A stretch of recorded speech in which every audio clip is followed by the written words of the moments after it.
Digo, ¿hasta cuándo vamos a estar con los años 70?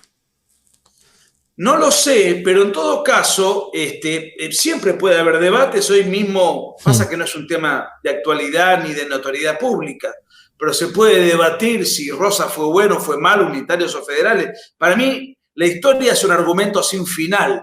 La pregunta es, ¿por qué un episodio de hace 50 años forma parte de la agenda actual? Mi respuesta es porque se ha mentido.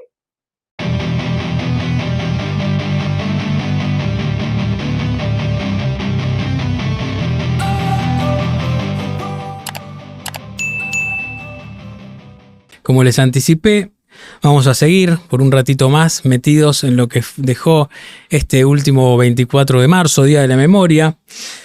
El debate que nunca se termina sobre los años 70. Ya me escucharon a mí.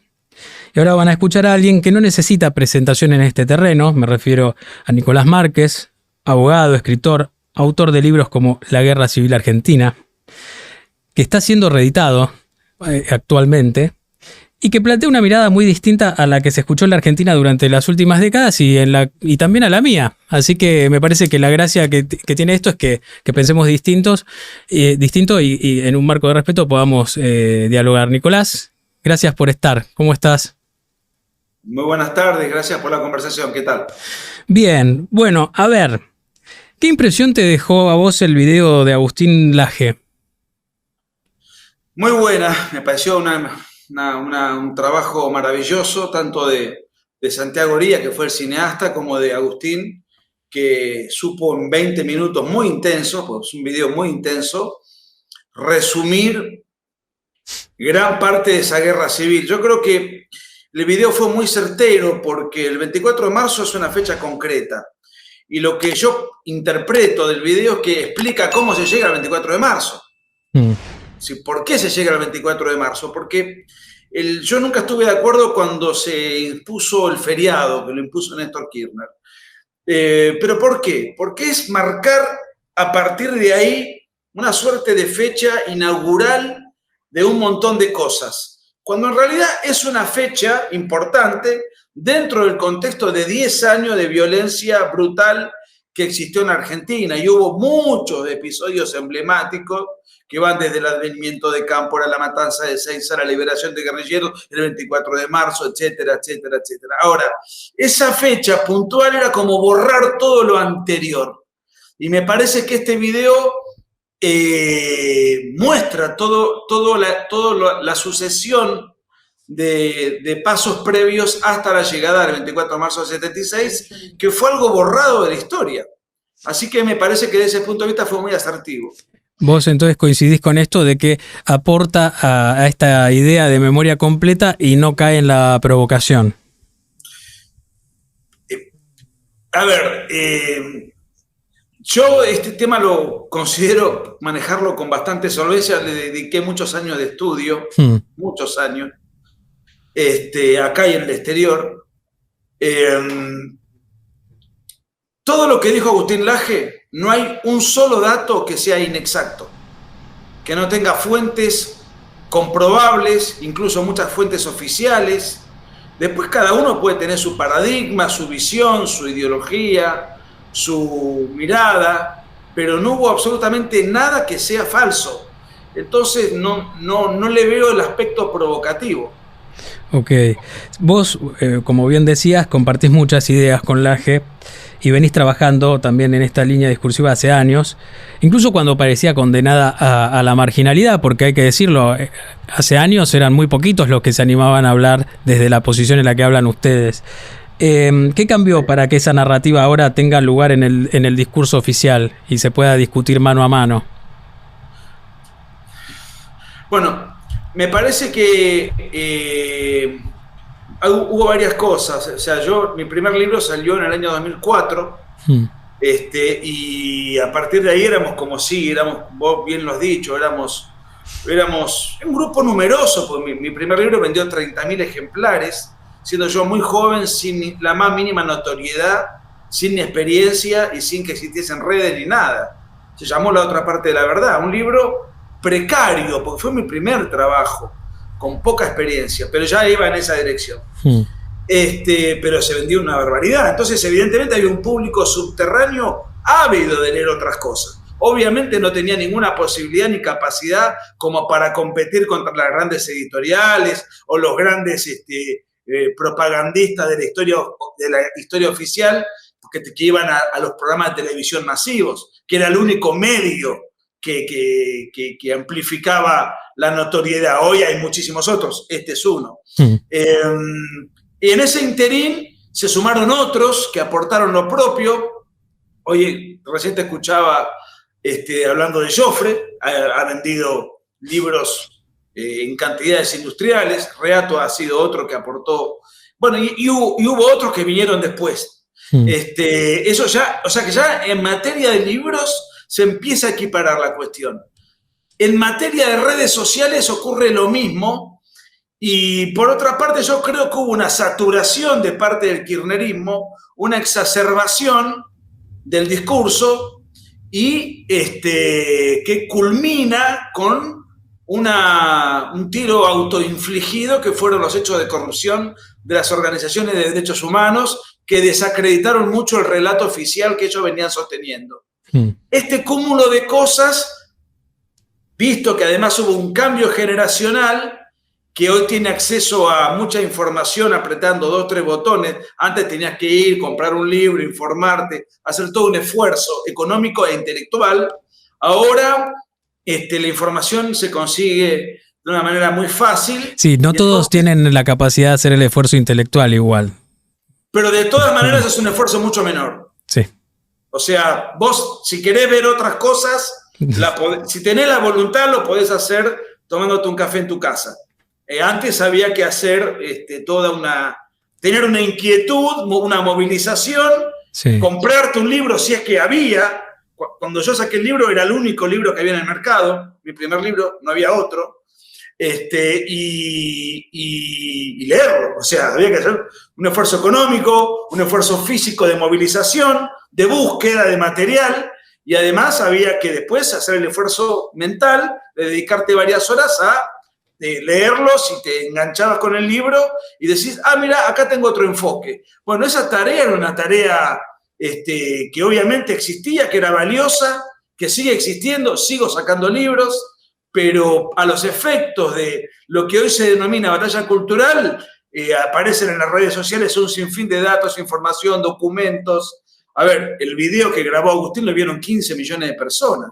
Comparado con lo que nosotros podíamos hacer antes, era como tirar un vaso de agua al mar. O sea, hoy ha cambiado la tecnología, ha cambiado la generación y cambió la rebeldía. Hay un libro de Pablo Stefanoni, publicado hace, 4 o 5 años, un poco vaticinatorio, que se llama La rebeldía se volvió de derecha, se lo pregunta. Y el libro es un libro donde el autor, notoriamente de izquierda, se lamenta de que esto esté sucediendo. Claro, 3, 4, 5 años después, no puedo precisar la fecha exacta del lanzamiento del libro, Milei es presidente. Entonces, me parece que cambió la dirección de la rebeldía. Históricamente se tenía ya como una cosa aceptada que la rebeldía era de izquierda. Sí. Creo que esa fue una de las razones por las cuales el kirchnerismo baja la edad de la votación de 18 a 16 años. Y se le volvió en contra con Milei. Y se le volvió en contra. Ahora, también estaba como establecido que ser rebelde era de izquierda y que ser facho daba como vergüenza. De hecho, yo escuché un par de periodistas más bien progres que decían, ¿cómo puede ser antes esto daba vergüenza y ahora lo aplauden? Bueno, a ver, yo en todo caso no coincido, no me molesta por sí. No coincido con el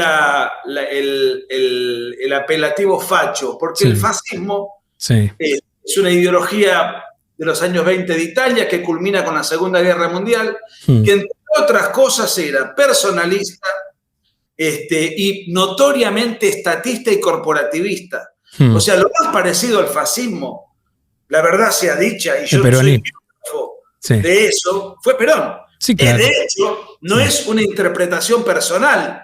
Perón lo dice expresamente en su libro 3 revoluciones, que él viene a aplicar lo que aprendió cuando estuvo en la década del 30 como agregado en Italia. Entonces, en todo caso, lo que era mala palabra era considerarse de derecha. Sí. Eso sí, eso era un estigma casi delincuencial. Bueno, ha cambiado mucho eso. Tu libro, que actualmente se está reeditando, La Guerra Civil Argentina, bueno, ya desde el título es provocador para muchos.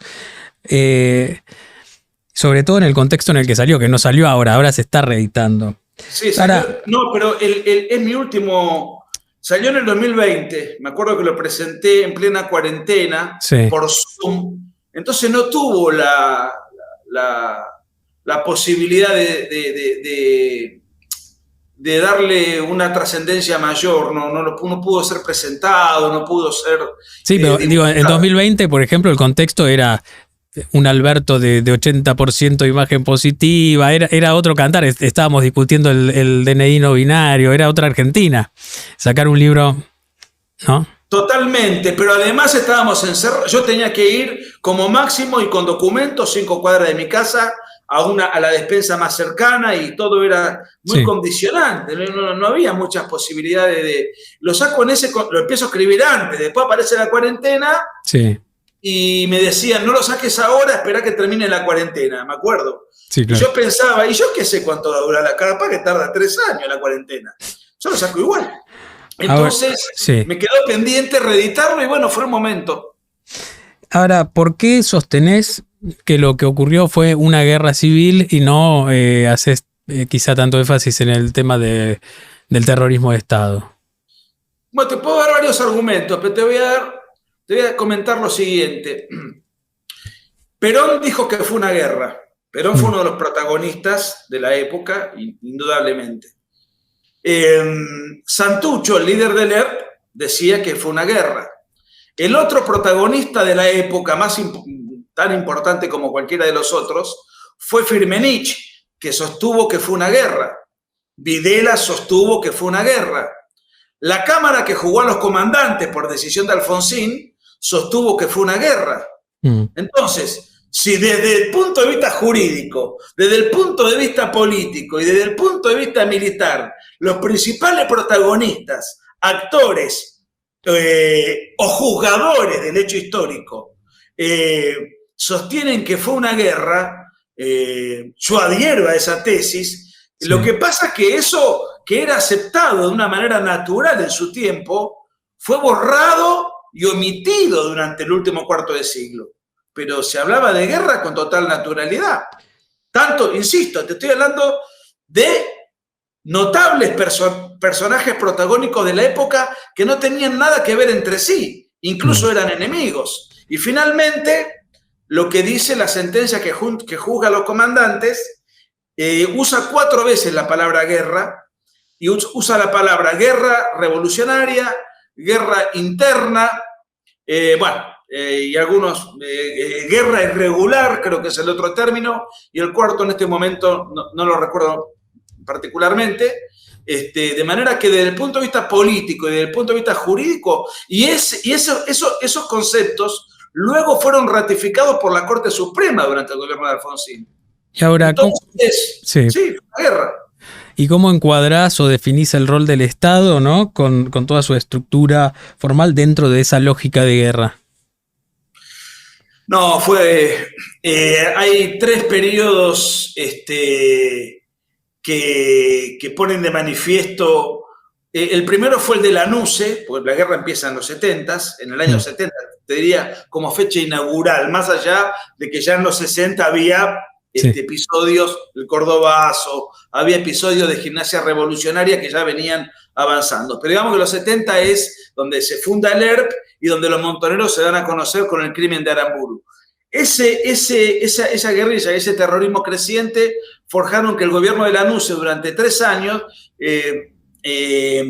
creara el funcionamiento institucional de que una Cámara Federal conformada por 3 salas juzgara delitos de terrorismo, y cada guerrillero, cada terrorista, cada imputado, cada detenido iba con su abogado y se libraba un juicio en función de lo que se le acusaba.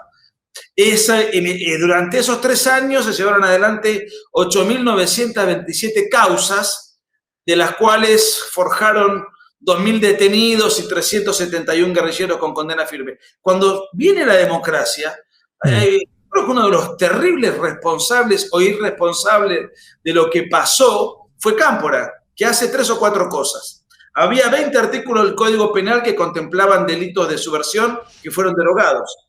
El mismo día que asume, libera a todos los presos. El mismo día que asume, deja cesanteados a los jueces que juzgaron a los guerrilleros, de los cuales 8 se tuvieron que exiliar y el 9º, que fue el juez Quiroga, fue asesinado.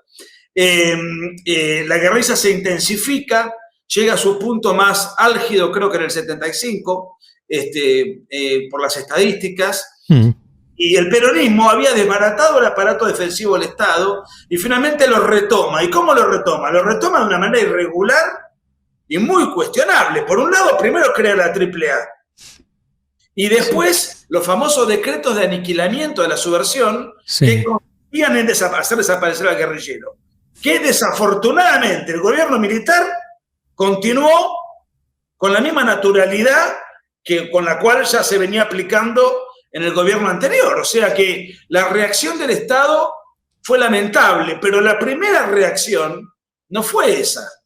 Ahora, esto de equiparar reacciones, no articula la metodología como para darle una institucionalidad al combate. Ahora, esto de equiparar, que pues terminamos como el quién empezó, ¿no? Es como que me da para pensar que nunca va a estar, como por ejemplo pedía Espert, que siempre va a quedar abierto el debate. Y yo digo, ¿hasta cuándo vamos a estar con los años 70?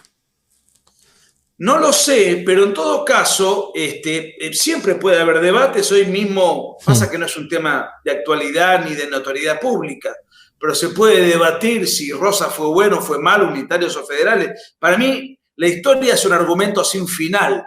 La pregunta es, ¿por qué un episodio de hace 50 años forma parte de la agenda actual? Mi respuesta es porque se ha mentido. Porque si no se hubiese mentido, vos podés tener tu idea, yo la mía, la podemos conversar, la podemos discutir hasta las 6 de la mañana, pero sería discutir como cualquier hecho histórico que puede ser apasionante o no, polémico o no, y bueno, se lleva adelante eso en sano espíritu. En cambio acá ha habido una... Te diría que Alfonsín hizo su parte como para apaciguar los espíritus, Menem también, porque cuando se habla de los indultos de Menem, no nos olvidemos que Menem indultó a Firmenich, a Miguel Bonazo, a gran parte de los guerrilleros. O sea, hubo política de pacificación, pero yo crecí en la facultad, yo soy abogado, y a mí en la facultad nunca me enseñaron lo que es un crimen de lesa humanidad. Clarísimo. ¿Por qué? Porque no estaban ya en la agenda, era un asunto saldado, con los dolores a cuesta, con las víctimas multilaterales de cada lado, que iban cicatrizando como podían, y con una pacificación bastante organizada. El kirchnerismo exacerbó esto al extremo, y yo creo que volvió a imponer un debate y un odio y un rencor que perdura. Recordemos que el actual gobierno tiene apenas un año, o sea, no va a apaciguar esto.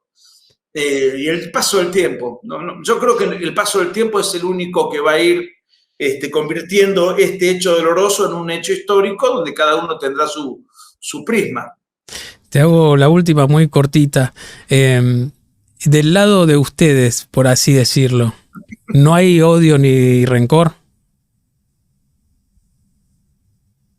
Mirá, yo no vengo de familia militar, afortunadamente no tengo ningún familiar desaparecido, afortunadamente no tengo ningún familiar muerto por la guerrilla, o sea que a título personal, emocionalmente no tengo ningún condicionamiento, porque si yo fuese un hijo de desaparecido seguramente estaría muy condicionado.